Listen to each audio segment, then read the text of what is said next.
today's lunch. Sula basmati rice. ஆட்டுக்கால் குழம்பு ஃபார்ம்ல போய் வாங்கிட்டு வந்தோம். சூப்பரா இருக்கும். நல்லா அழகா கட் பண்ணி க்ளீன் பண்ணி கொடுத்தாங்க. ஆட்டுக்கால் குழம்பு.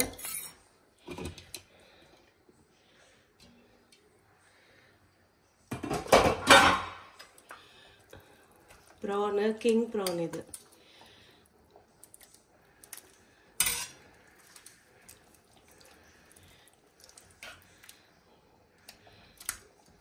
king prawn மசாலா தொக்கு மாதிரி பண்ணிருக்கேன். அப்புறம் வந்து இது வந்து goat liver என்ன தமிழ்ல இல்ல ஈரலும் மண்ணீரலும் இதுல ஒரே ஒரு பீஸ் கிடைச்சிச்சு. அதுவும் இதுல போட்டு செஞ்சுட்டேன். ஈரல் ரோஸ்ட் எவ்வளவு சூப்பரா இருக்கு பாருங்க. இதுல அப்படியே சாப்பிடலாம், கொஞ்சம் ரைஸ் போட்டு மிக்ஸ் பண்ணி சாப்பிடலாம். ஸோ இன்னைக்கு எங்க வீட்டு லஞ்ச் ஸ்பெஷல் இதுதான்.